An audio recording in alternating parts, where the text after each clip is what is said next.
UPSC CSAT में आया हुआ ये एक सवाल है, 2025 में आया था, जो पेपर संडे को हुआ था। देखिएगा, ये 7 गुना 343 385 मल्टीप्लाई विथ 1000 इतना इतना मल्टीप्लीकेशन किया है।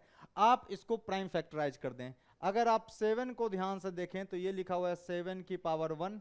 343 को अगर आप देखें तो 343 कुछ नहीं है, ये लिखा हुआ है 7 की पावर 3। और अगर आप 385 को देखें तो 385 कुछ नहीं है भैया, 7 इंटू 5 इंटू 11 लिखा हुआ है। आप 1000 को देखें ध्यान से, ये लिखा हुआ है 10 की पावर 3, मतलब लिखा है 2 की पावर 3 इंटू 5 की पावर 3। आप 2401 को ध्यान से देखें तो ये लिखा हुआ है 7 की पावर 4 लिखा हुआ है। और अगर आप ये 5 बार जो 7 लिखा हुआ है 3 4 5, इसको जब आप प्राइम फैक्टराइज करेंगे तो इसको प्राइम फैक्टराइज करने पर नजर आएगा, ये लिखा है 7 इंटू 41 इंटू, जब आप चेक कीजिएगा तो ये आएगा कितना, 271।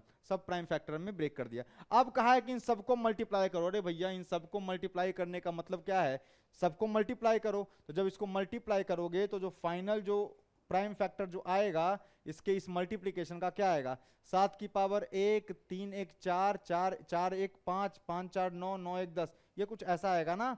7 की पावर 10 आएगा नहीं, 3 1 4 1 5 4 9 1 10, ठीक है। उसके बाद क्या आएगा, उसके बाद आएगा 5 की पावर कितनी, 3 1 4, 5 की पावर 4 आएगा।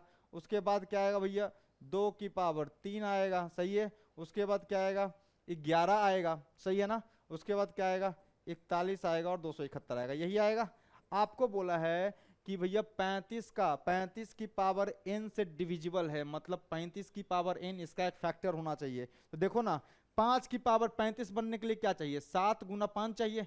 सर 5 जो है ना 4 ऐसे, 5 की पावर 4 है, मतलब कितने अवेलेबल हैं, 5, 4 को 5 अवेलेबल है नहीं, तो 4 7 का यूज कर लो। कितना लिखोगे इसको, देखो इसको कैसे लिख लिया, 7 की पावर 6 इंटू इसको लिख लिया 7 की पावर 4 इंटू 5 की पावर 4, ठीक है, इंटू 2 की पावर 3 इंटू 11 इंटू 41 इंटू 271। और भाई मेरे ये लिखा हुआ है 35 की पावर 4, मतलब ये कितना लिखा हुआ है, 35 की पावर 4 इंटू 7 की पावर 6 इंटू 2 की पावर 3 इंटू 11 इंटू 41 इंटू 271। तो भाई मेरे ये 35 की पावर 4 क्या हो गया, ये जो नंबर था इसका एक फैक्टर नहीं हो गया, मतलब 35 की पावर 4 से ये पूरा नंबर कंप्लीटली डिविजिबल होगा। इसका मतलब बोला 35 की पावर n कंपेयर कर लीजिए तो n बराबर कितना आ गया, n बराबर 4 is our answer, so B is 4।